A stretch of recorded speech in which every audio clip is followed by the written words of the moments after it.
দ্বিপাক্ষিক সম্পর্ক উন্নয়ন ও বাণিজ্য সম্প্রসারণে এক দশক পর মালয়েশিয়া সফরে যাচ্ছেন ভারতের প্রধানমন্ত্রী নরেন্দ্র মোদী, যেখানে দেশটির প্রধানমন্ত্রী আনোয়ার ইব্রাহিমের সাথে বৈঠকে 11টি চুক্তি সই হয়, যার মধ্যে রয়েছে সেমিকন্ডাক্টর, কৃত্রিম বুদ্ধিমত্তা ও প্রতিরক্ষার মতো গুরুত্বপূর্ণ বিষয়। বিস্তারিত জানাচ্ছেন নাদিয়া ইসলাম তুলি।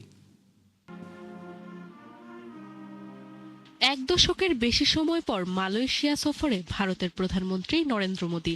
উদ্দেশ্য দ্বিপাক্ষিক বাণিজ্য, বিনিয়োগ সম্প্রসারণ, প্রতিরক্ষা সহ নানা খাতে অংশীদারিত্ব জোরদার।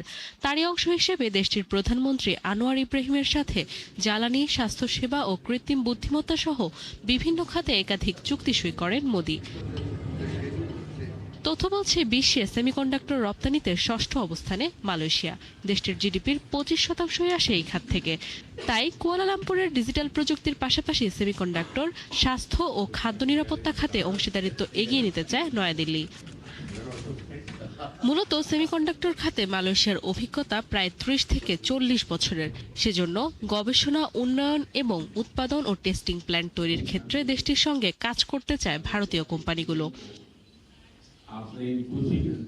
ইন্ডিয়া ব্র্যান্ড ইকুইটি ফাউন্ডেশনের তথ্য বলছে, গেল বছর মালয়েশিয়ায় প্রায় $7.5 বিলিয়ন রপ্তানি করে ভারত, যার প্রধান অংশই ছিল প্রকৌশল ও পেট্রোলিয়ামজাত পণ্য।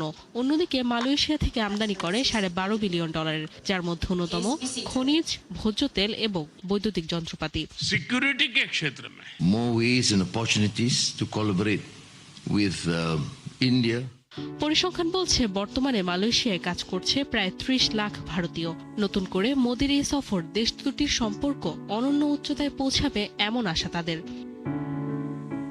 নাদিয়া ইসলাম তুলি, 71।